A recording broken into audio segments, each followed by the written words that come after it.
बाकी लोगों को problem ना हो. All right, guys, we were doing this chapter number 16, and we already have finished binary floating point real numbers. We have done this normalization. We have done all this. It's all done.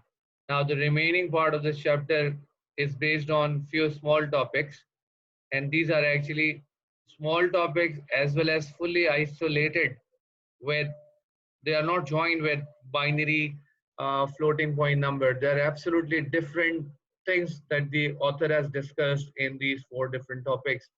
So we'll start with user defined data type.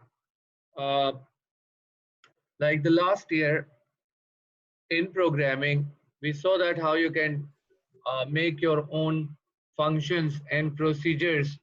So we were using built-in functions, and then we tried to use user-defined functions also. Assalamualaikum, sir. Walaikum assalam. So user-defined function is the one that you design from your own. Bilkul isi tarah, here examiner talks about user-defined data types. So last year we did use data types, but those were built-in data types that we have used. And those built-in data types includes single, double, string, real numbers, boolean, boolean data, string data, single and double. These were the different data types that we have discussed. Have we talked about user-defined data type? Yes or no? So while covering the syllabus, I gave you a hint that yes, you have created your own data type also, and arrays was an example of that. So you know that how would you create one-dimensional array and how would you create two-dimensional arrays, and practically you have seen that and you made different programs for it too. Uh, in this chapter, we'll talk about few more user-defined data types. Now, examiner says, as you're talking about user-defined data type, we'll proceed further and we'll see what do we have in this chapter further. So it says non-composite user-defined data types are non-composite ones were the one that we have used last year. So non-composite data type were built-in data type, and it was real, integer, string, boolean. All the data type that you have used till last year were built-in data types, and these were non-composite, meaning that they were not the collection of multiple data types into one. There was no such thing. Integer was a different data type. String was absolutely a different data type, and this year we'll see how you can combine them into one. So what if you want a record of a student? In that you want a student roll number to be recorded, name to be recorded, address to be recorded, his status, is he studying, yes or no, that has to be recorded. And in the end we want to make it a group. That group is called composite. So up till now, keeping the last year experience in mind, you are familiar with non-composite data type, and non-composite data type were the one that you already have used last year. All right. Composite data types are what? We'll see when the time will come. Up now, the first data type examiner is talking about is numerated data type. Numerated data type is what? Defines the list of possible values. Sir हमारा chapter 1 complete हो गया. हाँ जी, वो data representation वाला chapter complete हो गया हमारा पूरा. ये वही चैप्टर है. वो तो वीडियो अच्छा, वॉच वो कर लेना, कंटिन्यू. तुम्हें पता लग जाएगा क्या किया मैंने. Okay sir. शुरू में तुमने लेट ज्वाइन किया ना, तो तुम शुरू का वीडियो वॉच कर लेना बाद में क्लास के बाद. हमने इस ओके चैप्टर सर. को डायरेक्ट मिड से स्टार्ट किया था, यहाँ से स्टार्ट किया था हमने बाइनरी फ्लोटिंग पॉइंट से, और हम रेंज तक चले गए थे लास्ट क्लास में. ओवरफ्लो, अंडरफ्लो, ये सब आपको सिखा दिया मैंने. ये शुरू की 4 चीजें रह गई थी, अब इस पे आया हूं मैं. ये सेपरेट टॉपिक्स हैं, छोटे हैं, स्मॉल टॉपिक्स हैं. ठीक है. Now ji sir. examiner says numerated data type define the list of possible values. Sometimes it does happen that you want to record the name of the month. Up name of the month are fixed, are 12 months are there in a year. or names of the days. There can be list of names of the days. There can be list of names of the month. There can be list of, colors, or there can be list of input devices or output devices. Whenever you want to create a list of possible values, that data type is said to be numerated data type. Now in pseudocode, what to do? The method is going to be slightly different in pseudocode and in programming. So examiner is worried about pseudocode. So examiner आपको pseudocode type related question देता है paper में. तो ये question paper में आए और pseudocode type के आए. क्वेश्चन की भी हम बाद में बात करेंगे. सीआई के क्वेश्चन से इसको लिंक अप करेंगे चीजों को. तो आप खुद का डेटा टाइप क्रिएट करना चाहते हैं, खुद का डेटा टाइप आप बना रहे हैं अपना फॉर द फर्स्ट टाइम, तो आप टाइप लिख के स्टार्ट करते हैं और एंड टाइप पे एंड करते हैं. फिर एक डेटा टाइप जैसे इंटीजर एक नेम ऑफ डेटा टाइप है, स्ट्रिंग एक नेम ऑफ डेटा टाइप है. इसी तरह ओवर हियर यहाँ पे name of data type is T direction. T direction को आप रख रहे हैं north, east, south and west. T days इसी तरह आप रखते हैं मंडे, ट्यूसडे, वेडनेसडे, थर्सडे. तो आपने दो लिस्ट क्रिएट कर ली हैं सेपरेट नामों से, एक टी डायरेक्शन के नाम से और एक टी डेज के नाम से. जब भी आपको इस तरह की लिस्ट नजर आए तो आप ये ना समझे कि ये स्ट्रिंग डेटा है, because it's not included in those inverted commas. Inverted commas are not there and these names are written in form of a list with a comma in between. तो जब इस तरह से कोई भी लिस्ट प्रोवाइडेड होती है और ये जाकर स्टोर हो रही है एक वेरिएबल के अंदर, तो ये कहलाते हैं न्यूमरेटेड डेटा टाइप. अब प्रॉब्लम ये है कि आपने दो डिफरेंट लिस्ट क्रिएट की, एक टी डायरेक्शन और एक टी डेज. अब इसको अपने प्रोग्राम में जब आपको इस्तेमाल करना होता है तो आपको यूज करने के लिए डिक्लेयर कराना पड़ता है. एक वेरिएबल आपने यहाँ डिक्लेयर कराया, डायरेक्शन 1 या x या y जो भी, और जैसे इसकी आप टाइप रखते थे इंटीजर या स्ट्रिंग, इस मरतबा आप इसकी टाइप रख रहे हैं टी डायरेक्शन. तो टी डायरेक्शन के अंदर ये 4 names were stored, north, east, south and west, these regions were stored. So इसी तरह यहाँ पर अगर आपने एक्स वेरिएबल कर दिया तो एक्स में ये चारों नेम्स आ जाएंगे, ये लिस्ट एक्स की हो जाएगी.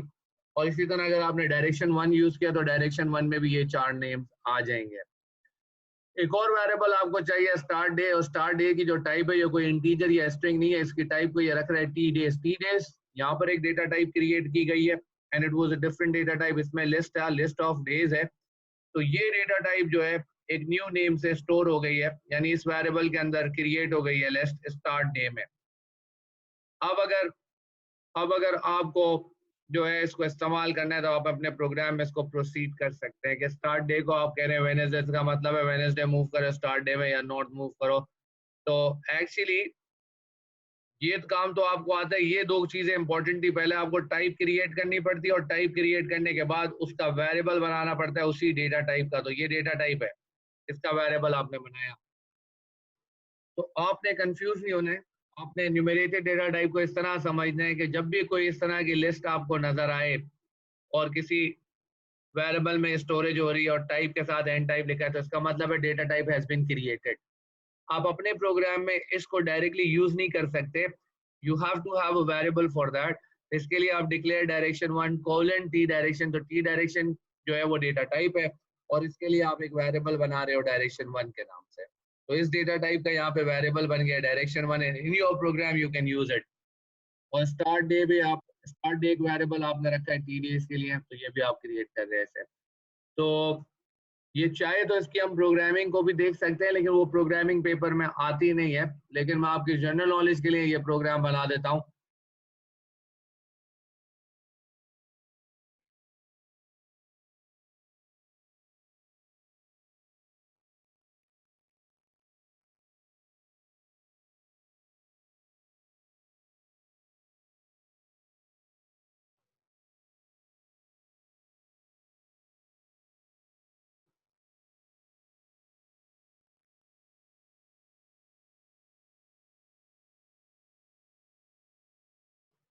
पहले एक डेटा टाइप क्रिएट की गई enum एंड enum. तो इस तरह वहाँ स्यूडो कोड में हम लिखते हैं टाइप और एंड टाइप, यहाँ हम लिखते हैं टाइप और एंड टाइप. प्रोग्रामिंग में लिखते हैं enum एंड enum, यानी वो जो enum की डेटा टाइप है वो यहाँ से स्टार्ट और यहाँ जाके ये एंड हो रही है enum.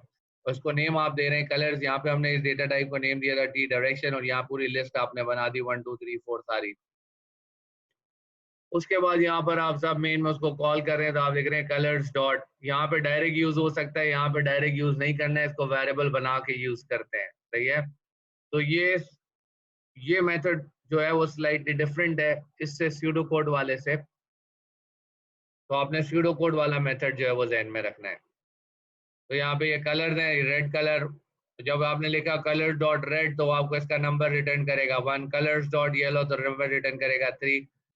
तो इस तरह से इसका रिजल्ट आ रहा है 1, 3, 6 एंड 4 लाइक दैट, क्योंकि हर कलर का जो भी नंबर है वो डिस्प्ले करे। तो each colour name, few colors name were defined there with and their numbers were also written, तो एक आइडेंटिफिकेशन नंबर भी इसके साथ है। तो एक लिस्ट ऑफ कलर थी with list of identification numbers और ये नंबर्स को डिस्प्ले कर रहा था यहाँ पर।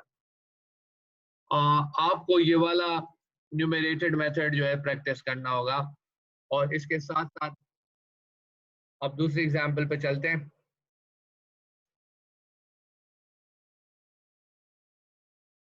पॉइंटर्स को अभी मैं स्किप कर रहा हूँ, इस पर वापस आऊंगा, ये एक अलग चीज है। कॉम्पोजिट डेटा टाइप रिकॉर्ड की बात कर रहा हूँ, पहले मैं इसको आपको प्रैक्टिकली समझा देता हूँ, फिर उसके रिकॉर्ड के ऊपर हम जाएंगे।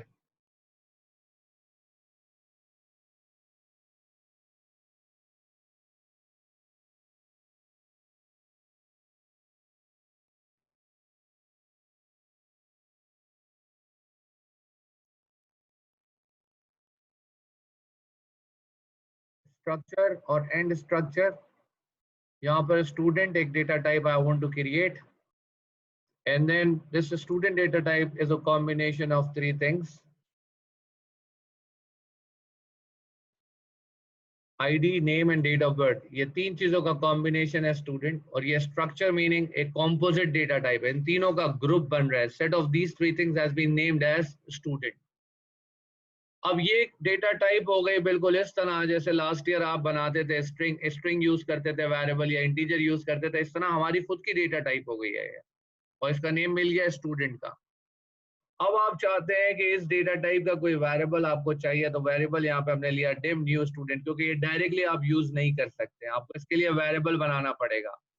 कभी भी आप ये नहीं करते डायरेक्टली कि आप इंटीजर में डायरेक्ट नंबर स्टोर करें, या आप कभी नहीं करते कि इंटीजर इज इक्वल टू 400, आप इसके लिए वेरिएबल बनाते थे। तो बिल्कुल इसीलिए student is a data type, ये डेटा टाइप है, you are making a variable for it. तो आपने डिम न्यू स्टूडेंट एक वेरिएबल बनाया, तो जो कुछ स्टूडेंट में था वो अब सब ट्रांसपोज हो गया न्यू स्टूडेंट में, और यहाँ पर फिर आप न्यू स्टूडेंट को जो है वो फिर आपने विद न्यू स्टूडेंट, एक सेकेंड,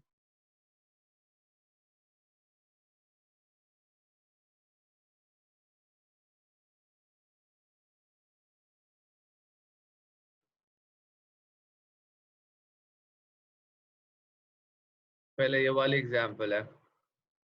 तो आपने स्ट्रक्चर स्टूडेंट बनाया विद 3 थिंग्स, सेट बन गया, और वेरिएबल आपने बना लिया dim new student as a student, जो कुछ स्टूडेंट में था वो ट्रांसपोज हो गया न्यू स्टूडेंट में। अब हम चाहते हैं कि हमें बच्चे का आईडी इंटर करना है, नेम इंटर करना है, डेट ऑफ बर्थ इंटर करना है, मीनिंग उसका रिकॉर्ड। तो आप लिखते हैं console dot right inter ID, तो ये आउटपुट आएगा। न्यू स्टूडेंट डॉट आईडी, तो ये आपसे पूछेगा, क्योंकि यहाँ पे लिखा है कंसोल डॉट रीड लाइन, तो आईडी पूछेगा, जो आईडी आप इंटर करेंगे वो जाके यहाँ स्टोर होगा। अब इसके स्टोर करने का मेथड देखें क्या है। न्यू स्टूडेंट का मतलब है ये रिकॉर्ड, स्टूडेंट का रिकॉर्ड, यानी ऊपर वाली इस चीज को एक्सेस करने के लिए आप इस वेरिएबल की सहारा ले रहे हैं। तो taking help of this variable new student dot ID, इसका मतलब है you are talking about this one, कि आप आईडी को चेंज करना चाहते हैं, किससे, कंसोल डॉट रीड लाइन से, तो वो आईडी चेंज होगा। यानी ये 3 चीजें कॉपी हो चुकी थी न्यू स्टूडेंट में, तो अब न्यू स्टूडेंट का आईडी चेंज कर रहे हैं, फिर उसका नाम न्यू स्टूडेंट डॉट नेम आप इंटर कर रहे हैं, फिर new student of date of birth आप इंटर कर रहे हैं। तो एक स्टूडेंट की ये 3 चीजें आपने जो है यहाँ पर इनपुट भी कराई है, और फिर उसके बाद यहाँ पर आप आउटपुट करा रहे हैं console dot write line new student dot ID new student dot name and new student dot date of birth. तो इस तरह से ये आउटपुट हो जाएगा। जब आप इसको रन करेंगे तो ये आपसे आईडी पूछेगा, आपने इंटर किया 1000, फिर आपने इंटर किया name Ammar, date of birth 1-1-80, और इस तरह से ये अम्मार का रिकॉर्ड प्रिंट हो गया, अम्मार की आईडी, अम्मार का नेम और अम्मार की डेट ऑफ बर्थ। तो अगर एक बच्चे का रिकॉर्ड है तो ये मेथड है, और अगर 2 बच्चों के रिकॉर्ड हमने इंटर करने हैं फिर क्या करें। दो बच्चों की बात बाद में करते हैं, एक मसला और भी है, वो मसला ये है कि हमें बार बार यहाँ पे लिखना पड़ता है new student dot I D, new student dot name, new student dot date of birth. कोई ऐसा तरीका है कि हमें बार बार ये न्यू स्टूडेंट ना लिखना पड़े? तो अगर आप चाहते हैं कि आपको बार बार ये न्यू स्टूडेंट नहीं लिखना है तो उसका एक ऑल्टरनेट मेथड होता है।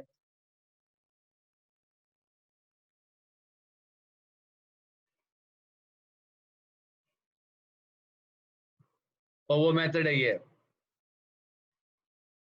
ये तमाम लाइन हैं जिसमें हम लिख रहे थे बार बार new student dot I D, new student dot name, new student dot date of birth. ये सारी लाइन हैं जिसको हमने बार बार न्यू स्टूडेंट के साथ लिखा था। यहाँ पर चेंज ये आ गया कि अब आप यहाँ पर वर्ड यूज कर रहे हैं विद न्यू स्टूडेंट, यानी ये फॉलोइंग लाइन जितनी भी हैं, ये जो ग्रुप ऑफ लाइन है जो आपने विद और एंड विद के दरमियान लिखी हैं, ये रन हो रही है विद न्यू स्टूडेंट, यानी न्यू स्टूडेंट के साथ रन हो रही है। तो आपको बार बार न्यू स्टूडेंट नहीं लिखना, आप सिर्फ डायरेक्ट लिखें dot I D, dot name, dot date of birth. तो ये सारी चीजें अंडर में लिखी हुई है न्यू स्टूडेंट के, विद न्यू स्टूडेंट के, तो इसमें न्यू स्टूडेंट ऑटोमेटिकली खुद लगा देगा और ये उसी तरह काम करेगा। तो आप अगर चाहते हैं कि आपको बार बार न्यू स्टूडेंट ना लिखना पड़े तो आप ये मेथड भी फॉलो कर सकते हैं।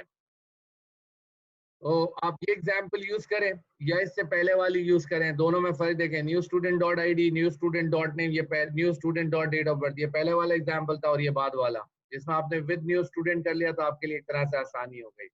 पेपर में ये तो नहीं आता है, पेपर में ये वाला टाइप पूछा है तो आप देखें आपने जब डेटा एंटर करना है तो पहले सबसे पहले आपने स्ट्रक्चर बताया, रिकॉर्ड बताया कि उसमें आपको क्या चीजें रिकॉर्ड करनी है, एक डेटा टाइप खुद की क्रिएट की और जो कि स्ट्रक्चर कहलाती है। और स्ट्रक्चर डेटा टाइप को आप नाम देंगे, याद रखो इसको आप क्या कहते हैं, रिकॉर्ड डेटा टाइप कहलाती है, रिकॉर्ड। मैं पूछूं what is the type of this student, तो आप इसका डेटा टाइप बताएंगे रिकॉर्ड, क्योंकि यहाँ जो स्ट्रक्चर और एंड स्ट्रक्चर से होता है डिफाइन होता है उसको आप हमेशा कहते हैं record. The student has been defined as a record. This contains three things: ID, name, and date of birth. And here we are taking an example of entering data. But before that, we have to have a variable for this student data type. So we are creating the variable called new student as a student. तो जो कुछ student में था that has been transferred here. और उसके बाद आप ID enter कर रहे हैं new student ID में, इसके थ्रू आप इसके अंदर जाएंगे। New student dot I D, new student dot name, आप इसके थ्रू एक्सेस करते गए। तो इस तरह ये एक रिकॉर्ड आपने क्रिएट कर लिया। जब ये एक रिकॉर्ड आपने बना लिया, इस तरह अगर मुझे एक और रिकॉर्ड चाहिए तो क्या करूं? एक और रिकॉर्ड बनाने के लिए फिर ये करें,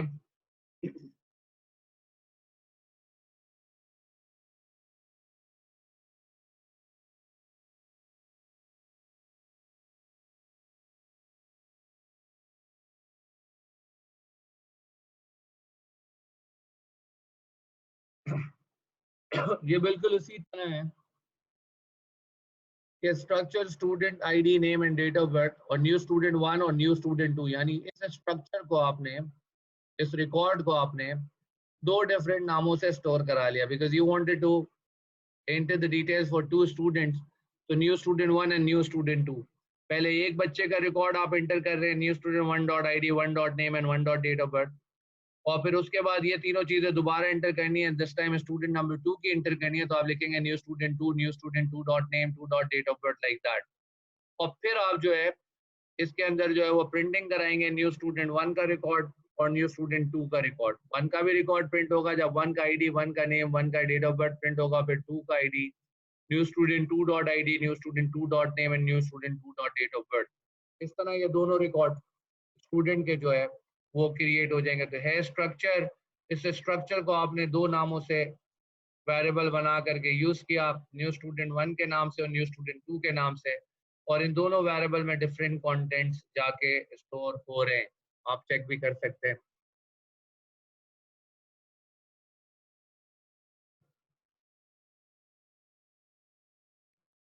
अब दूसरा आईडी हम इंटर करने जा रहे हैं।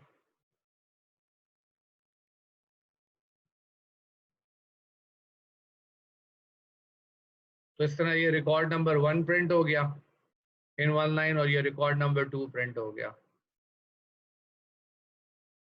तो मैंने आपको ये बताया कि आपने कैसे जो है वो एंट्री करनी है। Just a second.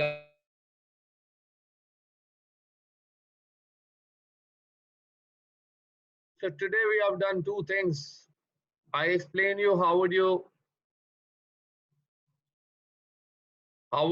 deal with numerated data type whenever the list of items are given, so you can easily say that you can easily identify and recognize that that's the kind of numerated data type. And I taught you that how would you create a record data type. Like over here, one more example is given. Examiner says type and end type. So starting up, creating the new record using the word type and end type. So pseudocode में आप type और end type लिखते हैं, जबकि programming में आप लिखते थे structure और end structure. तो pseudocode में आप लिखते हैं type and end type और आगे इसने type का नाम बताया T employee record. And this T employee record is a combination of 4 things.